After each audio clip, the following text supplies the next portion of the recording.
হঠাৎ করেই রাতে ঢাকা শহরে সেনাবাহিনীর ব্যাপক অভিযান লক্ষ্য করা গেল। সেনাবাহিনীর ৪৬ ব্রিগেড থেকে গণমাধ্যমকে নিশ্চিতও করা হয়েছে প্রায় ২০-২২ জন সন্ত্রাসীকে তারা আটক করে গণমাধ্যমকে প্রথম ধাপে জানিয়েছে। সেনাবাহিনীর এই ব্যাপক অ্যাকশন হঠাৎ করেই ঢাকা শহরে বিশেষ করে রায়ের বাজার এলাকার দৃশ্যগুলো অলরেডি গণমাধ্যমে চলে এসেছে। অন্যান্য এলাকাতেও এরকম অভিযান রাতব্যাপী চলতে পারে বলেই ধারণা করা হচ্ছে। কেন হঠাৎ করে সেনাবাহিনী এত অ্যাগ্রেসিভলি মাঠে নামলো? আজকে যে সেনা সদরে অফিসার্সদের একটা অনুষ্ঠান হলো, সেই অনুষ্ঠানে সেনাপ্রধান কথা বললেন, সেনাবাহিনীর সদস্যরা কথা বললেন, সেটা নিয়ে নানা রকমের আলোচনা রয়েছে। সেইখানে সন্ত্রাস, মব কালচার, আইনশৃঙ্খলা পরিস্থিতি, এই ব্যাপারে সেনাবাহিনী সোচ্চার ভূমিকা রাখবে। অনেক কথার মধ্যে এই কথাটা খুবই গুরুত্বপূর্ণ কথা ছিল। দেশের ভূমি বিদেশিদের ব্যবহার করতে দেওয়া হবে না, সেটা যেমন ছিল, তেমনি দেশের মধ্যে কোনো ধরনের অরাজকতা করতে দেওয়া হবে না, মব কালচার আর বরদাস্ত করা হবে না। এই ব্যাপারে সেনাবাহিনীর সোচ্চার অবস্থান আমরা দেখেছি। তার ফলে কি এরকম অ্যাকশানে নামলো সেনাবাহিনী? এর মাধ্যমে কি বার্তা দিতে চাচ্ছে তারা, কি হতে চলেছে, সেই আলোচনাই করবে এই ভিডিওতে। বলছিলাম সেনাবাহিনীর ব্যাপক অ্যাকশনের কথা। প্রথমে একটা ছবি আপনাদেরকে দেখিয়ে নিই, ৪৬ ব্রিগেডের এই ছবিটা দেখে নিন। যদিও ছবিটাকে ঝাপসা করে দিয়েছেন তারা গণমাধ্যমে, সেই ঝাপসাতে অন্তত লোক গোনা যাচ্ছে। ২১ থেকে ২২ জনের একটা সন্ত্রাসী গ্রুপকে ধরেছে ৪৬ ব্রিগেড, এবং সেটাকে গণমাধ্যমে জানানোও হয়েছে ইতিমধ্যে। রায়ের বাজারে আমরা ব্যাপক অ্যাকশন দেখেছি। সেই অ্যাকশনের খণ্ডচিত্র আপনারা বিভিন্ন গণমাধ্যমে এসে গেছে, তার কিছু খণ্ডচিত্র আপনারা দেখে নিতে পারেন এই কথা চলতে চলতে। তাহলে আপনারা বুঝতে পারবেন যে সেনাবাহিনী কত অ্যাগ্রেসিভলি অভিযানটা শুরু করেছে। এই যে ভিডিও চিত্র, এই ভিডিও চিত্রে বোঝা যায় যে সেনাবাহিনী খুবই অ্যাগ্রেসিভ মাইন্ডে সন্ত্রাসীদের বিপক্ষে মাঠে নেমেছে। সকালে মিটিং হলো, অফিসার্স অ্যাড্রেস হলো, সেখানে নানা রকমের কথা হয়েছে। অনেক পয়েন্ট নিয়ে গণমাধ্যমে, সামাজিক যোগাযোগ মাধ্যমে নানা কথা চর্চিত হচ্ছে, নানা আলোচনা হচ্ছে।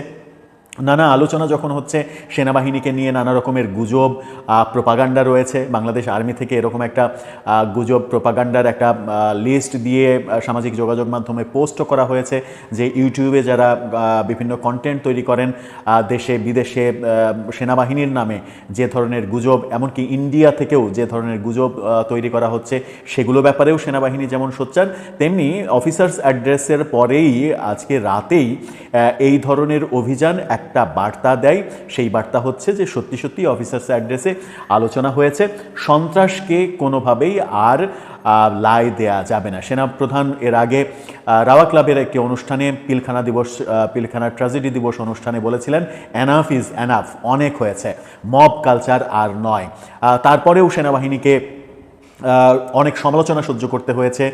সেনাবাহিনীর সমালোচনার মুখে পড়েছে কিছু কিছু চিহ্নিত রাজনৈতিক ব্যক্তি, বিশেষ করে নতুন তৈরি করা দলের কিছু কিছু সমন্বয়করা যেভাবে সেনাপ্রধানকে সমালোচনা করেছেন, তাতে মনে হয়েছিল যে সেনাপ্রধানের সেই কথাগুলো তাদের বিরুদ্ধে চলে গেছে, তাই তারা এতটা ক্ষেপেছেন। আজকে অফিসার্স অ্যাড্রেসের পরে যেভাবে সেনাবাহিনীকে মাঠে দেখা যাচ্ছে, এভাবে যদি সত্যি সত্যি সেনাবাহিনীকে মাঠে দেখা যায় এবং সক্রিয় দেখা যায়, তাহলে এটা একটা বড় সিগন্যাল যে বাংলাদেশে মবতন্ত্র আর কায়েম করা যাবে না। বাংলাদেশে মব করে আর কেউ রেহাই পাবে না। বাংলাদেশে কোনো ধরনের কোনো সন্ত্রাসী কার্যক্রম করে কেউ রেহাই পাবে না। শুধুমাত্র রায়ের বাজার অঞ্চল থেকেই যদি এতগুলো আসামি ধরা হয়, তাহলে ঢাকার অন্যান্য রায়ের বাজারকে সন্ত্রাসের একটা আঁকড়া বলা হয়, মোহাম্মদপুর এলাকাকে সন্ত্রাসের একটা আঁকড়া বলা হয়। এছাড়া অন্যান্য এলাকা রয়েছে, সদরঘাট, পুরান ঢাকা সহ বিভিন্ন এলাকা রয়েছে, মিরপুরের বিভিন্ন এলাকা রয়েছে, কালশি এলাকা রয়েছে। সন্ত্রাসীদের যেখানে যেখানে সন্ত্রাসীদের বড় বড় আঁকড়া, সেই আঁকড়াতে সেনাবাহিনী যদি সত্যিকারের ফলপ্রসূ অভিযান চালাতে পারে, তাহলে যে অবস্থা বাংলাদেশে, ঢাকা শহরে যে অবস্থা তৈরি হয়েছে, মানুষজন নিরাপত্তাহীনতায় ভুগছে। বিশেষ করে এই সরকারের আমলে সব থেকে বড় অভিযোগ যেটা মানুষের, সেটা হচ্ছে মানুষের জীবনের নিরাপত্তা নেই। ছিনতাই, চুরি, রাহাজানি, ডাকাতি এগুলো লেগেই আছে এবং প্রকাশ্য রাতে দিনে কে কাকে এসে কুপিয়ে যাচ্ছে তার কোনো ঠিক ঠিকানা নেই। সেনাবাহিনী সত্যিই যদি অ্যাগ্রেসিভ মোডে মাঠে নামে, যখন পুলিশের যে ভাবমূর্তি প্রশ্নের মুখে পড়েছিল জুলাই আন্দোলনের সময়, সেই পুলিশ মনোবল এখনও পুরোপুরি ফিরে পেয়েছে কিনা সেই ব্যাপারে যথেষ্ট দ্বিমত করেন অনেকে। পুলিশেরও তার যে কনফিডেন্স, সেই কনফিডেন্স ফিরে আনতে হবে, তাদেরকেও উদ্যোগী হতে হবে। পাশে সেনাবাহিনী যদি এভাবে অবস্থান নেয় তাহলে আমার মনে হয় যে মব কালচার থেকে এবং সন্ত্রাসী কালচার থেকে আমরা রেহাই পাবো। কিন্তু একটা ব্যাপার সেটা হচ্ছে যে সেনাবাহিনী যখন অ্যাগ্রেসিভলি একই দিনে সকালবেলায় দুপুর পর্যন্ত মিটিং করে, প্রায় 2 ঘন্টা 2.5 ঘন্টার মিটিং হয়েছে এরকম ইনফরমেশন পাওয়া যাচ্ছে, সেই মিটিং সারার পরে রাতেই এই ধরনের অভিযান অন্য কোনো বার্তা দেয় কিনা সেটা অবশ্য সময়ই বলে দেবে। সেই বার্তাটা সরকার যখন নানাভাবে আইনশৃঙ্খলা রক্ষার কাজে ব্যর্থ হচ্ছে, আইনশৃঙ্খলা সঠিকভাবে ঠিক জায়গায় রাখতে পারছে না, আইনশৃঙ্খলার চরম অবনতি হচ্ছে, ঠিক সেই সময় সেনাবাহিনীর সহায়তা চাওয়া হয়েছে নাকি সেনাবাহিনীর উপরে অলরেডি যে ম্যাজিস্ট্রেসি পাওয়ার রয়েছে সেটার বলেই সেনাবাহিনী নিজ উদ্যোগী হয়ে দেশের স্বার্থে মাঠে নামছে, সেটা আমরা বুঝতে পারবো হয়তো কিছু সময় পেরিয়ে গেলেও। তবে আমরা প্রত্যাশা করব সরকার যেখানে আইনশৃঙ্খলা রক্ষা করতে ব্যর্থ হয়েছে, বারবার ব্যর্থতার পরিচয় দিচ্ছে, মবতন্ত্রকে অনেক সময় জাস্টিফাই করা হচ্ছে, মবতন্ত্র চলছে কিন্তু কোনো কিছু বলা হচ্ছে না, তার বিরুদ্ধে যদি সেনাবাহিনী সত্যি সোচ্চার হয় তাহলে সেটা আমাদের জন্য, জাতির জন্য, মানুষের সুস্থ চলাচলের জন্য দারুণ একটা খবর হতে পারে। এটাকে অনেকে অনেকভাবে ব্যাখ্যা করতে পারেন, অনেকে অনেক কিছুর সঙ্গে মেলাতে পারেন। অনেক পক্ষ থাকে সমাজে, অনেক পক্ষ থাকে, অনেক পক্ষ নিজেদের মনে করে নিজেদের পক্ষে নিতে পারেন। এই ব্যাপারগুলো তো রয়েছেই। এখন যদি এই কার্যক্রমকে আওয়ামী লীগের যারা অনুসারী তারা মনে করেন যে হ্যাঁ, সেনাবাহিনী মাঠে নেমেছেন তার মানে সরকারের বিপক্ষে চলে গেছে সেনাবাহিনী, তার মানে আওয়ামী লীগের পক্ষে সেনাবাহিনী অবস্থান করছে, এই ধরনের রাজনৈতিক অহেতুক আলাপ আলোচনার বাইরে মোদ্দা আলোচনায় আসা উচিত আমাদের।